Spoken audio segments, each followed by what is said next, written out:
It's been 10 months since I first remember meeting Brandon, but, according to the rest of the world, he and I became a couple 3 years ago.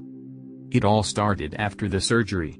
When I awoke from my anesthesia-induced sleep, I nodded groggily as the doctor listed common post-operative symptoms, like drowsiness, dizziness, and disorientation. Then, 2 nurses wheeled me down an elevator, through the main lobby, and outside the hospital. Even though I'd arranged for my friend May to pick me up, the car that arrived was not her black sedan but, instead, an unfamiliar silver SUV. The stranger who emerged from it was a tall, well-built man with hazy green eyes and tousled red hair. Panic rushed through me as he squeezed my hand and told me in a firm, deep voice that he was so glad that the operation had been a success, and that he'd be taking good care of me while I recovered. I tried to scream. I tried to explain to the nurses that they were delivering me into the arms of an abductor. But, in my weakened state, all I could manage were weak whimpers and incoherent mumbles that the man and nurses dismissed as side effects and temporary confusion as they lifted me into the car. The ignition started. As the hospital faded into the distance, I tried to beg the man to free me. With immense effort, I managed to croak words like please, don't, and stop, but to no avail. If the man heard me, he gave no sign of it. Meanwhile, a sense of absolute exhaustion gradually descended over me. The last thing I remember before darkness overcame me was the man's loving smile, and 3 words that haunted the frightening dreams that followed, I love you. When I awoke the next morning, I found myself, to my immense relief, in the familiar location of the bedroom of my townhouse. For a moment, I wrote off what had happened as a dream, or a hallucination brought on by my semi-conscious state. Maybe May had picked me up after all. Soon enough, however, the same man stepped into my room. He placed a tray with 2 slices of toast and a small fruit smoothie on a bedside table and, upon seeing that I was awake, asked me how I was feeling. The scream I uttered left him flustered and pale-faced. "April, what's wrong?" he asked. He knew my name. Get out, now!" I hollered. "Okay," he said quietly as he backed out of my room. I mustered what energy I had to leap out of bed and lock the door. I found my phone in its usual place atop a dresser. The photo that displayed on the background of the phone screen caused me to drop it. A nauseous feeling ran through me as I picked it up and stared, wide-eyed, at the image of the stranger and me, smiling and holding hands. The sight of an ornate diamond ring on my finger in the picture, one that matched the gold band that he wore, made me dizzy. With trembling hands, I dialed 911. When the police arrived, the man, who identified himself as Brandon Harrison, spoke calmly as the officers interrogated him. Everything he said checked out. He produced a marriage license, and his driver's license listed my home address. He showed the officers the numerous photos of us together that were displayed around the house. "I'm just worried about April. She's never been like this before." "Don't listen to him," I begged. "He's lying." "How about you and I go upstairs," said one of the officers, who proceeded to lead me to my bedroom while her partner stayed with Brandon. When I started to ramble again, she cut me off. "Look, ma'am, please try to see this from my perspective. You're still recovering from a medical procedure, and this man has everything, and I mean everything, to prove that he is, in fact, your husband, and that he lives here with you. You can't be serious. You're not going to leave me alone with this man. Has he hurt you? Threatened you in any way?" "Well, no, but..." My voice drifted off. "But, officer, I have friends, and family. They'll confirm what I'm telling you." The officers left after my friends and family did the opposite. Every person I contacted swore to the same version of events, that I married Brandon almost a year ago, and that we'd been living together as a couple for even longer. My own social media pages were consistent with the happy pictures of us displayed around the house. Post after post reflected us living and traveling together. My phone and text message histories, meanwhile, were filled with corresponding communications. All of it left me absolutely baffled and confounded. I had no idea what to do. I just knew that I did not feel safe having Brandon in the house with me. "It's my house too, you know," he replied when I asked him to leave. "But, fine, I'll go to a friend's place, or a hotel, or somewhere else until you figure out whatever is happening to you, if you promise to see a doctor in the meantime. I'm so worried about you." Fine. Just go, please. Over the next few days, I met with practitioner after practitioner. Many had records or notes reflecting my marriage to Brendan, such as me mentioning him in response to routine questions, and none could clearly explain what was happening. They all agreed that I exhibited no signs of mental or physical illness that could explain why 3 years of memories of my husband had somehow vanished from my mind. Regardless of what's causing this, said the surgeon who'd performed the operation, whether it's a truly novel side effect of the surgery, or a psychological breakdown of some kind, what's unequivocal is that you are, in fact, married to Mr. Harrison, and that you've known him for several years. I was sitting on my living room couch, tall glass of red wine in hand, when Brandon called. I had declined, took a big gulp of my drink, and leaned my head back against the wall. What the fuck do I do now? I thought. The whole world was telling me something that I knew wasn't true. During a long call with my parents, my mother had insisted that I invite Brendan back, and my father had even implied that I was deliberately lying about losing my memories of him. Logically, the only answer is that, somehow, everyone else was correct. This man really was my husband, and I was losing my mind, or in denial, or something. As much as I felt otherwise, no other explanation was possible.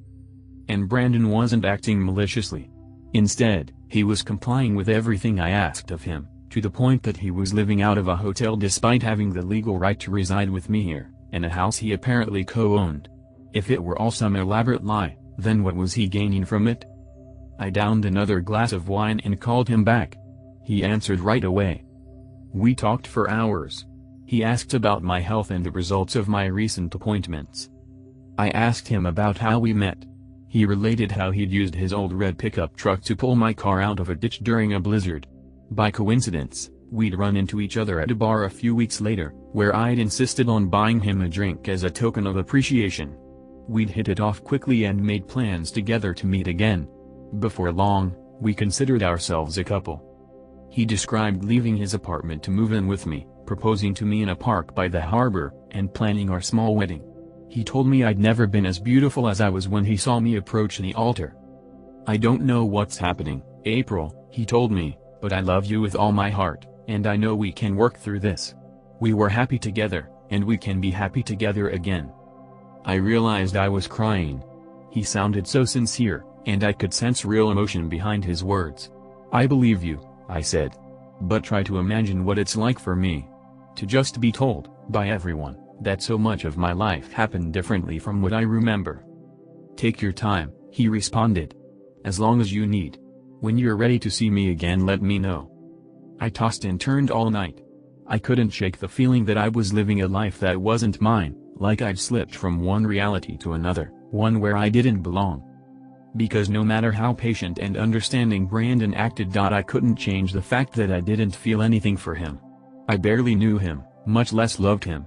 I thought about the pain he must be feeling, for his whole life to just be inexplicably upended one day, and I couldn't help but feel like I was somehow responsible.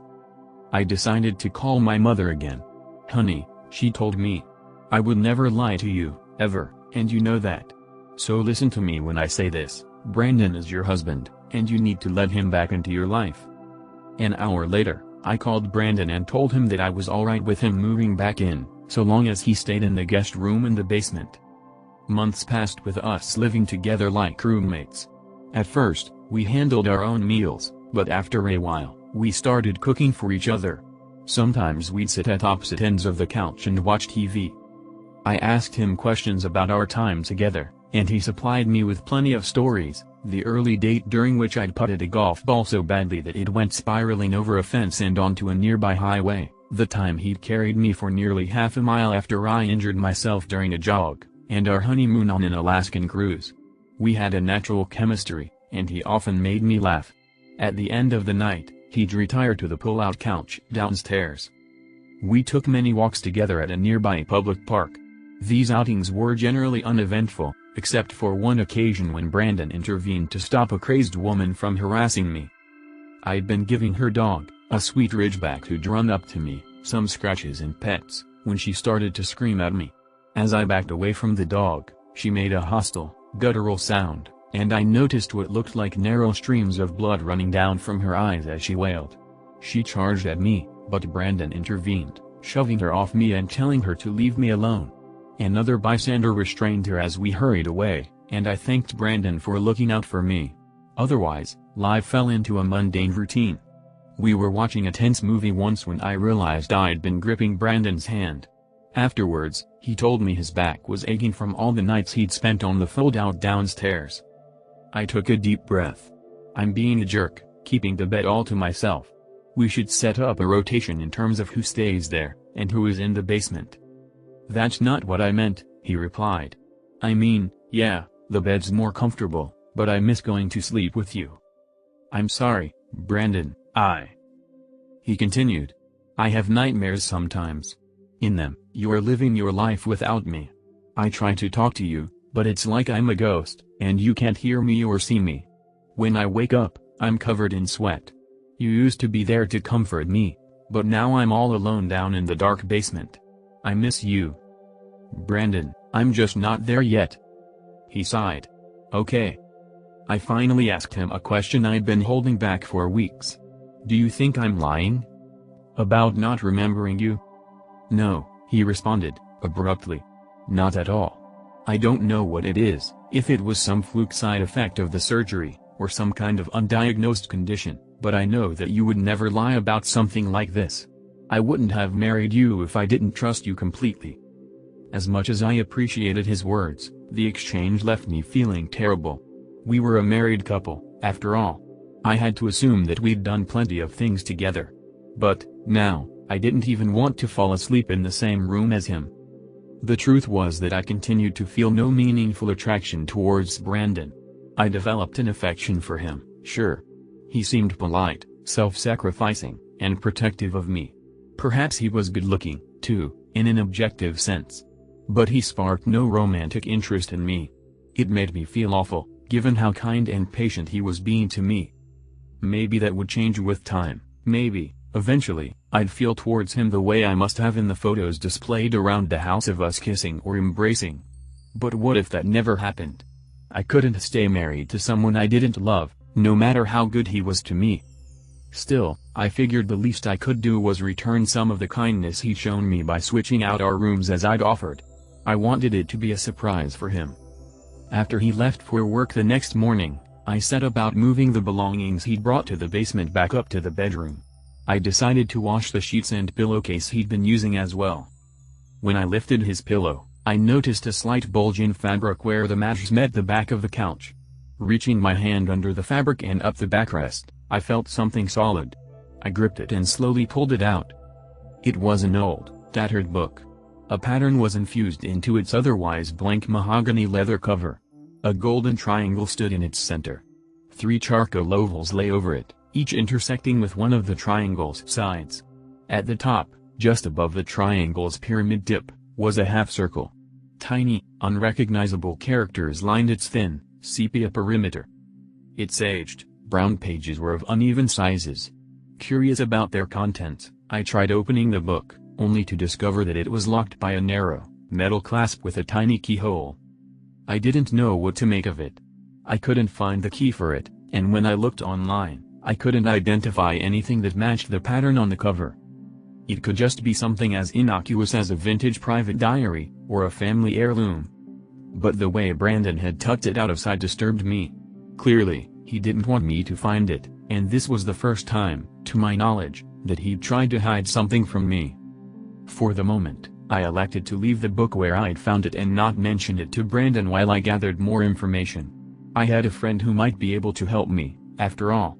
I took a picture of the cover, texted it to May, and carefully put the book back in its place. I pulled up to the house that May, her boyfriend Casey, and her roommate Olivia rented half of soon after. She led me away from the closed door to Olivia's room, through the kitchen, and down the short hallway to where she and Casey, who was at work, stayed. As we sat together on her bed, I noticed that May's once small collection of cacti had expanded into an indoor garden that filled at least a third of the room. I still name them after people, you know, she said with a smirk. She pointed to a potted cactus by her desk. Guess what I call that one? I dunno. April? No, silly, she said with a laugh. It wouldn't feel right naming one after you. This one's Brandon. What? Compared to the cacti and succulents around it, Brandon was smaller in size.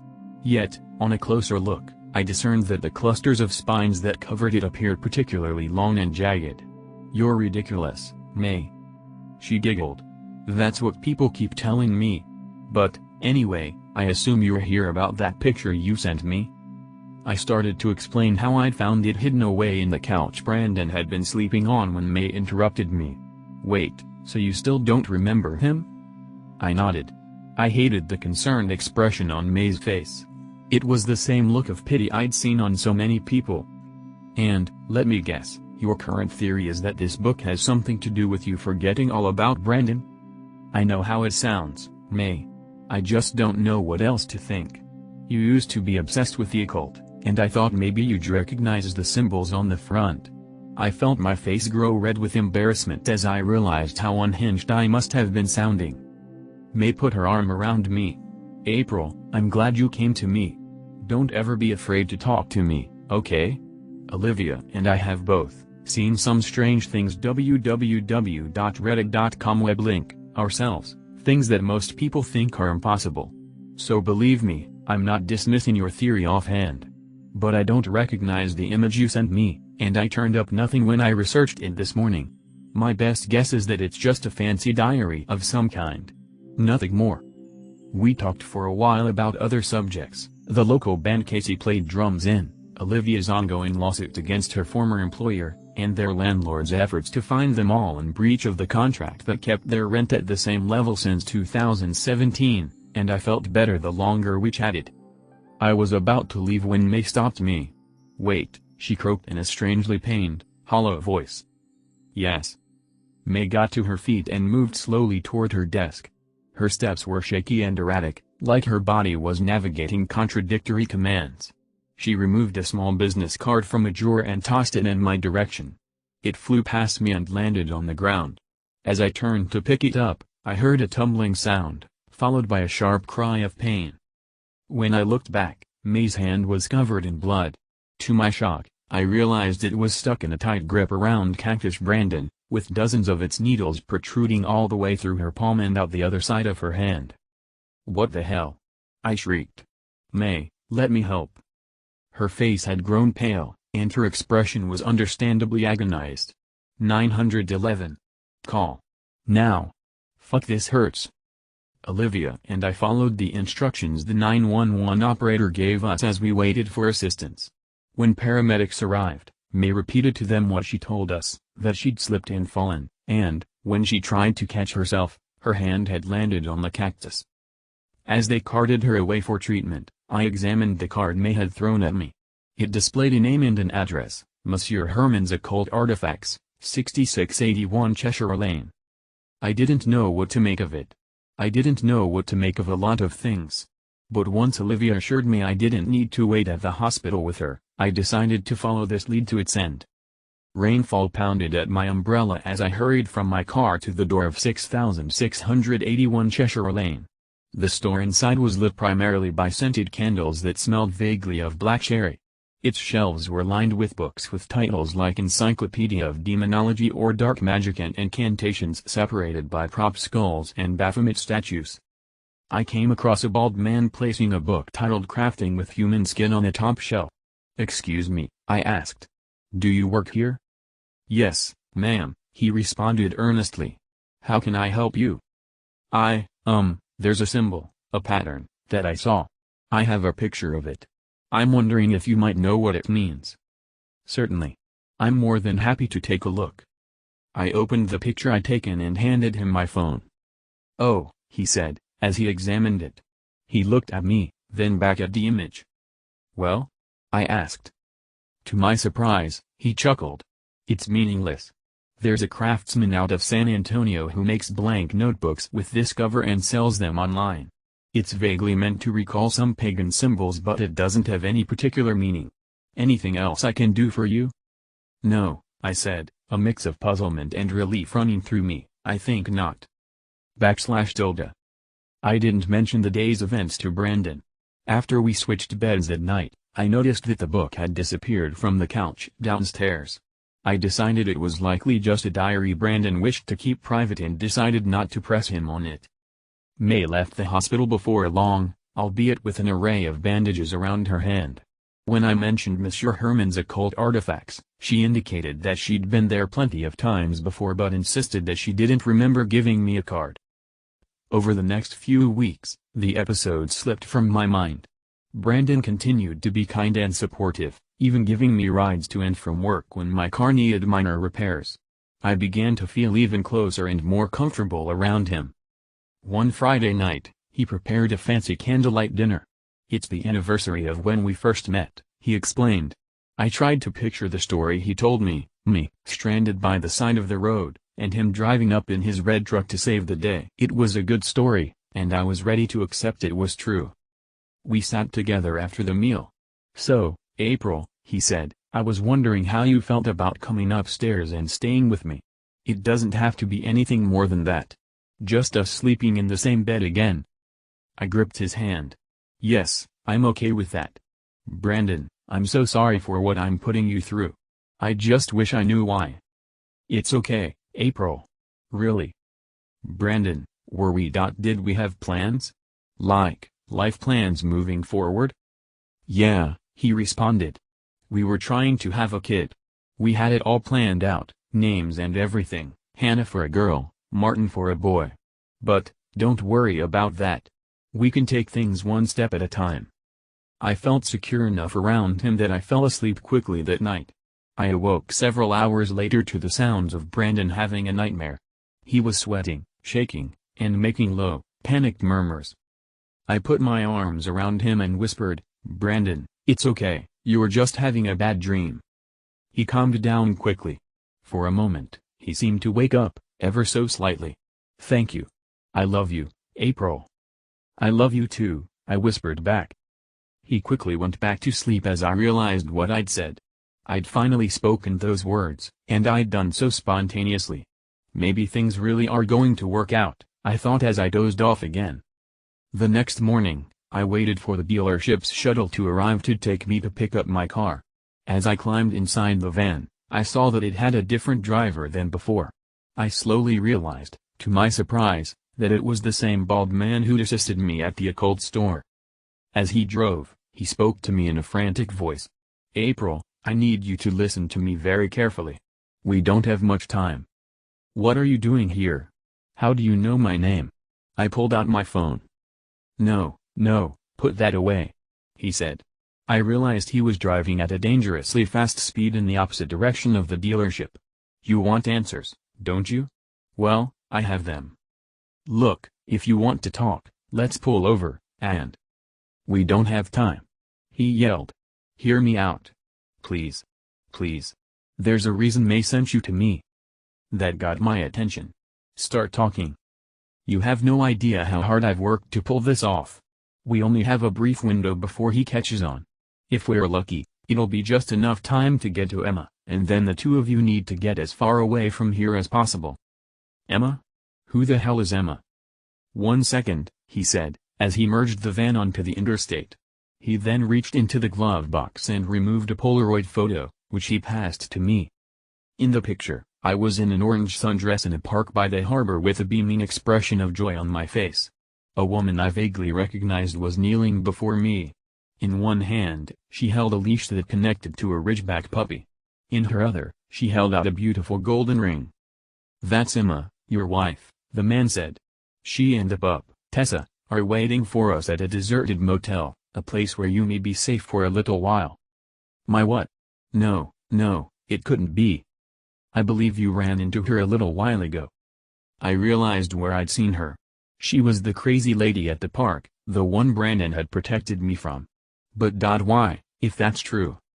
I've studied legends about an ancient Cambrian called Grousald. Until I saw you at the store, I thought they were just that, legends. I didn't think he was real.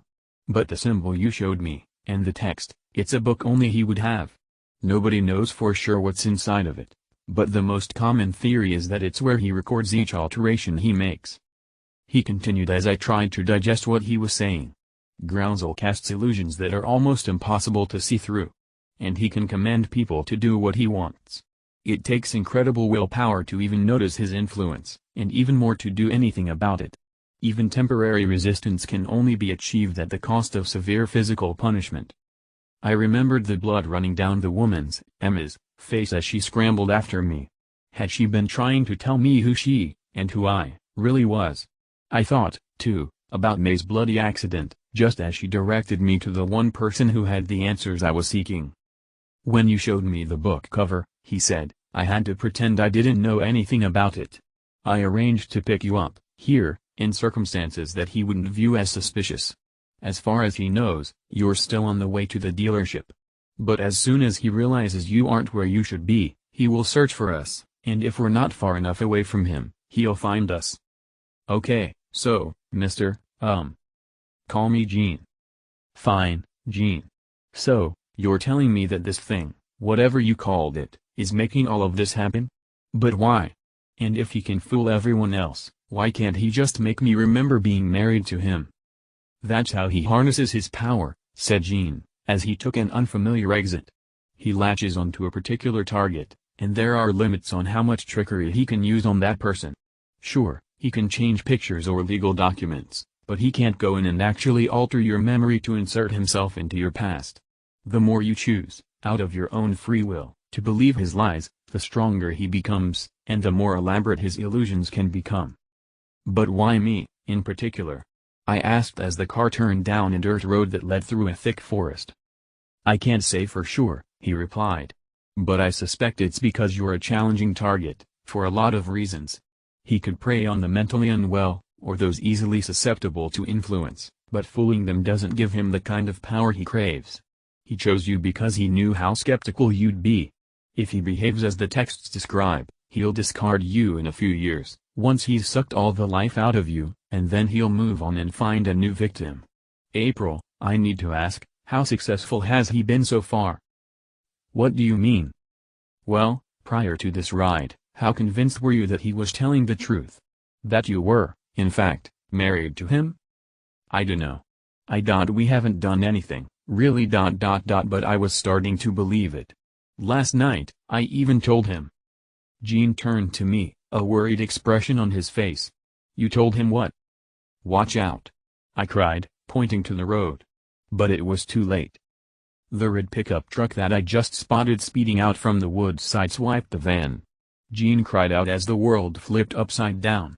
I remember the smell of smoke and excruciating pain as I lost consciousness. /tilde. When I next opened my eyes, I found myself in a hospital bed. My vision was blurry, and I felt sore everywhere. A doctor leaned over me. He told me that I'd undergone emergency surgery to address injuries I'd sustained in a serious car accident, and that I'd been unconscious for nearly 3 days. He said it would take months of healing and therapy before I could walk again, but that, with any luck, I'd eventually be able to make a full recovery. "You're fortunate to have such a loving family," he told me. "They've hardly left the hospital over the last few days. Do you mind if I let them come in to see you now that you're awake?" I'm not sure why the doctor asked, as I lacked the strength and muscle control to respond either way. The doctor got up, opened the door, and called into the hallway. "She can see you now." Brandon approached. He displayed a wide, toothy grin. "April, you have no idea how worried Martin and I were about you. It's going to be okay, honey, I promise. I'll take good care of you, for as long as it takes for you to get better." A small, auburn-haired child emerged from behind Brandon. Anguished tears flooded my eyes as he placed his hand gently on my face and spoke 4 words, "I love you, Mommy." www.reddit.com web link